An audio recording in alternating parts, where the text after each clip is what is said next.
नमस्कार, मी श्वेता अंकले. तरुण भारतच्या न्यूज बुलेटिन मध्ये आपल्या सर्वांचे स्वागत. आता पाहूया ठळक घडामोडी. बेळगाव शहरातील गणाचारी गल्ली येथील बकरी मंडईच्या मुद्द्यावर हिंदू खाटीक समाज आणि नगरसेवक शंकर पाटील यांच्यातील वाद वाढलाय. गेल्या आठवड्यात खाटीक समाजाने बकरी मंडईत ग्लास हाऊस उभारण्यास विरोध करत महापालिका कार्यालयासमोर आंदोलन केले. त्यानंतर जिल्हाधिकाऱ्यांना निवेदनही देण्यात आले होते. मात्र हा आरोप करणारे स्थानिक नसून या ठिकाणी कोणत्याही परिस्थितीत भवन उभारावे अशी मागणी करण्यात आली. आज सोमवारी गणाचारी गल्लीतील रहिवाशांनी महापालिका आणि जिल्हाधिकारी कार्यालयावर मोर्चा काढून निवेदन सादर करण्यात आले. बैलहोंगल तालुक्यातील अरवळी गावाजवळ आज एक मोठा अपघात घडला, ज्यामध्ये एनगी गावातून बैलहोंगलकडे जाणारी परिवहन बस पलटी झाली. लिंगदाळी मार्गे जात असताना बस चालकाचा ताबा सुटल्यामुळे बस रस्त्यावरून पलटी झाली. अपघातात बसमधील 10 ते 15 प्रवासी किरकोळ जखमी झालेत. या अपघाताची माहिती मिळताच स्थानिक ग्रामस्थांनी त्वरित मदत करून जखमींना तातडीने उपचारासाठी बैलहोंगल सरकारी रुग्णालयात दाखल करण्यात आले. बैलहोंगल पोलीस ठाण्याच्या हद्दीत ही घटना घडली. पोलिसांनी घटनास्थळी पोहोचून चौकशी सुरू केली आहे. तसेच जखमी प्रवाशांची प्रकृती स्थिर आहे आणि त्यांच्यावर रुग्णालयात उपचार सुरू आहेत. बेळगाव तालुक्यातील आंबेवाडी ग्रामपंचायत सचिव नागप्पा कोडली यांच्यावर रॉड आणि धारदार शस्त्राने जीवघेणा हल्ला करण्यात आलाय. नागप्पा कोडली आपल्या दुचाकी गाडीवरून गोसगा गावाकडे जात असताना अज्ञात हल्लेखोरांनी त्यांचा पाठलाग करून हल्ला केला. यामध्ये ते गंभीर जखमी झाले आहेत. नागप्पा यांनी पोलिसांना सांगितले की पंचायतमध्ये अवैध काम करण्याचा दबाव त्यांच्यावर आणला जात होता, परंतु त्यांनी विरोध केला. त्यामुळे ग्रामपंचायत अध्यक्ष आणि त्यांचा मुलगा यांच्या नेतृत्वात हा हल्ला झाला. गंभीर जखमी झालेले नागप्पा कोडली यांना तातडीने जिल्हा रुग्णालयात दाखल करण्यात आलं असून त्यांच्यावर उपचार सुरू आहेत. काकती पोलिसांनी या घटनेची माहिती घेतली असून पुढील तपास सुरू केला आहे. हे प्रकार राज्य सरकारसाठी गंभीर चिंता निर्माण करणारे आहे. असंघटित कामगार आणि सरकारी कर्मचारी यांच्या सुरक्षेसाठी योग्य उपाययोजना करण्याची आवश्यकता आहे. इंद्रप्रस्थ नगर येथील विसर्जन तलाव कोरडा ठेवावा या मागणीसाठी स्थानिक नागरिकांनी आंदोलन करून महापालिकेचे लक्ष वेधून घेतलं आहे. तलावात पुन्हा पाणी सोडल्यास आंदोलन तीव्र करण्याचा इशारा देण्यात आलाय. जक्कीनहोंड येथील रामतीर्थ विसर्जन तलावात गणेश मूर्तींचं मोठ्या प्रमाणात विसर्जन केलं जातं. विसर्जन केल्यानंतर तलावातील मूर्ती काढून पुन्हा पाणी भरलं जातं. मात्र विसर्जन तलावात जनावरे सोडली जात असल्याने आणि कचरा साचल्यामुळे तलावातील पाणी दूषित होऊन डासांची पैदास मोठ्या प्रमाणात वाढली आहे. त्यामुळे परिसरात दुर्गंधी पसरत असून रोगराई बळावत आहेत. त्यामुळे परिसरात राहणाऱ्या नागरिकांना आरोग्याच्या समस्येला सामोरे जावं लागत आहे. तलावात पाणी सोडू नये अशी मागणी जनतेतून केली जात आहे. कर्नाटक राज्यातील गुलबर्गा जिल्ह्यातील गाणगापूर श्री दत्त महाराजांचं जागृत देवस्थान आणि श्री क्षेत्र गाणगापूर हे दत्त भक्तांची पंढरी म्हणून प्रसिद्ध आहे. येथे दररोज लाखो भक्त येत असतात. भीमा आणि अमरजा नदीच्या संगमावर स्थित या परिसरात नदीकाठावर भाविकांनी फेकलेले हार, फुले, नारळ, कपडे यामुळे घाणीचं साम्राज्य पसरलं असून दुर्गंधीही पसरली आहे. कर्नाटकासह महाराष्ट्र आणि आंध्र प्रदेशातून मोठ्या संख्येने भाविक दर्शनासाठी येत असतात. भीमा आणि अमरजा नदी संगमकाठी वसलेल्या या पवित्र स्थळी भगवान श्री दत्तात्रेयांच्या पदस्पर्शाने पावन झालेलं हे स्थळ आहे. दररोज हजारो भाविक दर्शनासाठी येत असतात. त्यामुळे येणाऱ्या भाविकांची येथे गैरसोय होत आहे. संपूर्ण मंदिर परिसर स्वच्छ आहे. दरम्यान येथील नदीकाठावर भाविकांकडून नदीच्या पात्रात हार, फुले, नारळ, कपडे इत्यादी साहित्य टाकले जाते.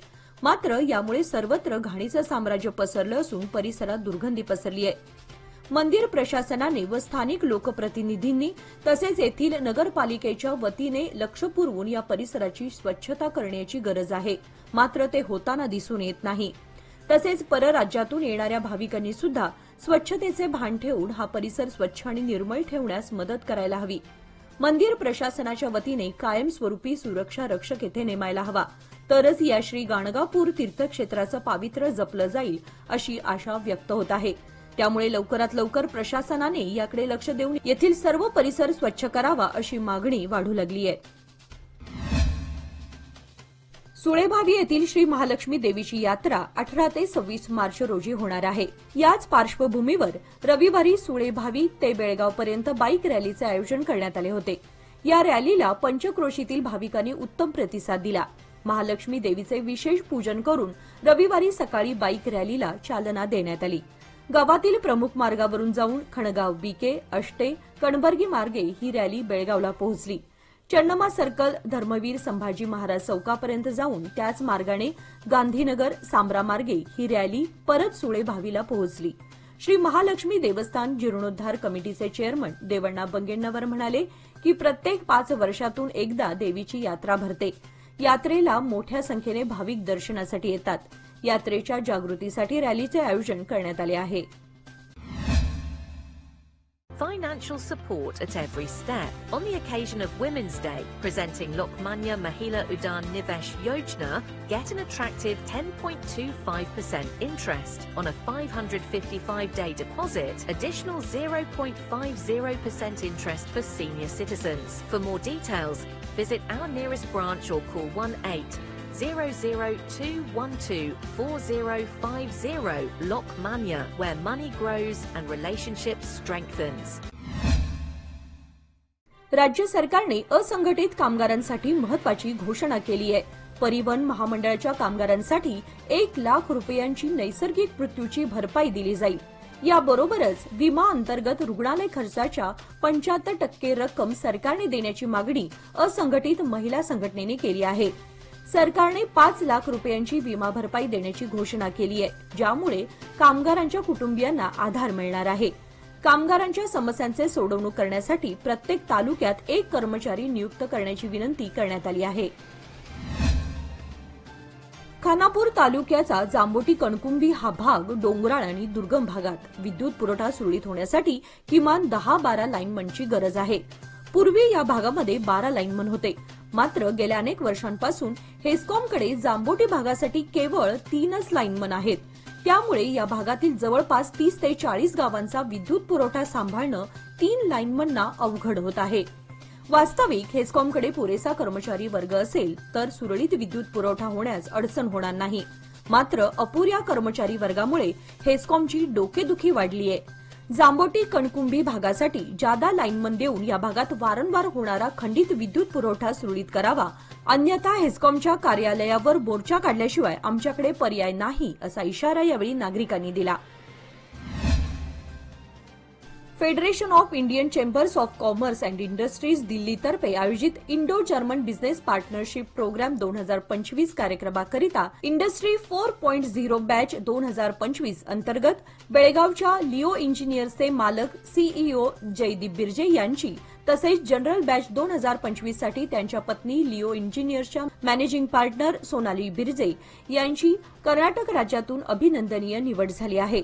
लिओ इंजिनियर्सचे मालक असणारे हे बिर्जे दाम्पत्य मार्च महिन्याच्या अखेरीस Indo German business partnership 2025 programme अंतर्गत देण्यात येणाऱ्या प्रशिक्षणासाठी जर्मनी येथे रवाना होत आहेत। त्यांच्या या यशाबद्दल या उभयतांचे सर्वत्र कौतुक होत आहे। श्री समादेवी देवस्थान नार्वेकर गल्लीतर्फे वार्षिक शिमगोत्सव कार्यक्रम साजरा करण्यात येणार आहे। गुरुवार दिनांक 13 मार्च ते रविवार दिनांक 30 मार्च पर्यंत भरगच्च कार्यक्रम जाहीर करण्यात आलाय। गुरुवार दिनांक 13 रोजी सायंकाळी माडपूजन, शुक्रवार दिनांक 14 रोजी दुपारी होळी प्रज्वलन व धुलीवंदन, रविवार दिनांक 23 मार्च रोजी क्रांती भजन मंडळ यांचे भजन व देवीला कुंकुमार्चन व सायंकाळी सप्तशती पाठ कार्यक्रम, सोमवार दिनांक 24 मार्च रोजी सायंकाळी स्वरगंध भजनी मंडळातर्फे भजन कार्यक्रम, मंगळवार दिनांक 25 मार्च रोजी रात्री 8 वाजता गाराणे व खसखस पाण्याचा प्रसाद कार्यक्रम, रविवार दिनांक 30 मार्च रोजी सकाळी अभिषेक, दुपारी नैवेद्य, सायंकाळी देवीला खना नारळाने ओटी भरण्याच्या कार्यक्रमाला प्रारंभ होईल। त्यानंतर हळदी कुंकू, रात्री मंत्रपुष्प व पंचांग वाचन, त्यानंतर महाआरती व प्रसादाची पाहुणे व देवीला पन्हे कोशिंबिरीचा नैवेद्य प्रसादाने उत्सवाची सांगता करण्यात येईल। तरी समस्त वैश्यवाणी समाज बांधवांना आवाहन करत आहोत की सर्वांनी वेळेवर व आवर्जून कार्यक्रमास उपस्थित राहावे व कार्यक्रम यशस्वी करावा, असे आयोजित समितीने जाहीर केले आहे। निपाणी तालुक्यातील सदलगा नगरपालिका अध्यक्ष आणि उपाध्यक्ष पदासाठी आज निवडणूक झाली। काँग्रेस पक्षाने अध्यक्षपदी बसवराज अण्णासाहेब गंडकले आणि उपाध्यक्षपदी विजयलक्ष्मी संतोष नवले यांची बिनविरोध निवड केली. खासदार प्रियंका जारकीहोळी व विधान परिषद सदस्य प्रकाश हुक्केरी यांच्या नेतृत्वात आज ही निवडणूक पार पडली. यावेळी काँग्रेस नेत्यांनी नवनिर्वाचित अध्यक्ष आणि उपाध्यक्षांचे अभिनंदन करण्यात आले.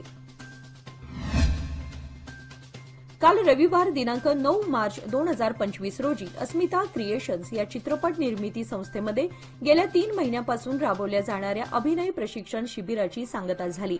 यावेळी अस्मिता क्रिएशन्सच्या विद्यार्थ्यांनी विनोदी व हृदयस्पर्शी विषयांच्या माध्यमातून वेगवेगळ्या ग्रुप्समध्ये प्रहसन सादर केले. या प्रहसनांमध्ये प्रथम क्रमांक मुलगी वाचवा असा संदेश देणाऱ्या नीलम आणि ग्रुप यांनी प्रथम क्रमांक, समर्थ आणि ग्रुप यांनी सादर केलेल्या आत्महत्यांवर आधारित बंदिस्त मन या प्रहसनाचा द्वितीय क्रमांक, तसेच तू तू मै मै व अंधश्रद्धा या मेघा आणि ग्रुप तसेच संजना आणि ग्रुप यांच्यामध्ये तृतीय क्रमांक हा विभागून देण्यात आला. यावेळी देवाप्पा घाडी सर्वोत्कृष्ट अभिनेता व तेजस्विनी कदम सर्वोत्कृष्ट अभिनेत्री ठरले. त्याचप्रमाणे अस्मिता क्रिएशन्सच्या चिमुकल्या कलाकारांनी सुंदर नृत्य सादर करत जमलेल्या सर्व रसिक प्रेक्षकांची मने जिंकली. या कार्यक्रमात प्रमुख अतिथी म्हणून अभिनेत्री प्राजक्ता चव्हाण, अभिनेता तेजस, अभिनेत्री कल्याणी कोठारे, बेळगावच्या अभिनेत्री प्रिया काळे, समाजसेवक बसनगौडा पाटील, बेळगाव जिल्हा हॉकी असोसिएशनचे secretary Sudhakar Chalke, Belgaum district body builders असोसिएशनचे कार्याध्यक्ष अनिल अंब्रोळे, उद्योजक राजेंद्र जैन व नवतारका स्नेहा साळुंके आदी मान्यवर उपस्थित होते. या कार्यक्रमाचे आयोजन राजेश लोहार यांनी केले तर सूत्रसंचालन सोनालीराव गायकवाड यांनी केले. लेखक दिग्दर्शक संतोष सुतार यांनी उपस्थित सर्वांचे आभार मानले. उगडोकर गल्ली सुळगा येळ्ळूर यांच्या वतीने मोटारसायकलसोबत म्हैस पळवण्याची भव्य जंगी शर्यत आयोजित करण्यात आली होती. यावेळी शर्यतीचे उद्घाटन व बक्षीस वितरण समारंभ प्रमुख पाहुण्यांच्या हस्ते करण्यात आले. शशी संजय जालगार, पप्पू कुकडोळकर, किरण पाटील, वैभव आंबेवाडीसह इतर अनेक स्पर्धकांचा सहभाग होता. यावेळी या भागातील गवळी बांधव तसेच युवक मंडळाचे कार्यकर्ते मोठ्या संख्येने उपस्थित होते. चॅम्पियन्स ट्रॉफीचे विजेतेपद काल भारतीय संघाने जिंकल्यानंतर बेळगाव शहरात सर्वत्र फटाक्यांची आतिषबाजी झाली. तसेच जल्लोषी स्वरूपात मिरवणुकाही निघाल्या. रात्री 10 नंतर युवक वर्गाने विजयाच्या मिरवणूक काढल्या. त्यामध्ये युवतींचा मोठा समावेश होता. टिळकवाडी, आरपीडी सर्कल, शहापूर, वडगाव, अनगोळ, हनुमाननगर, नेहरूनगर याचबरोबर ग्रामीण भागात सुद्धा फटाक्यांची आतिषबाजी पाहायला मिळाली. याचबरोबर आजचे बातमीपत्र इथे संपले. अधिक माहिती आणि ताज्या घडामोडींसाठी पाहत रहा तरुण भारत न्यूज चॅनल. तसेच आमच्या चॅनलला लाईक, शेअर आणि सबस्क्राईब करायला विसरू नका. आणि विश्वासार्ह बातम्यांसाठी दररोज वाचा दैनिक तरुण भारत. धन्यवाद.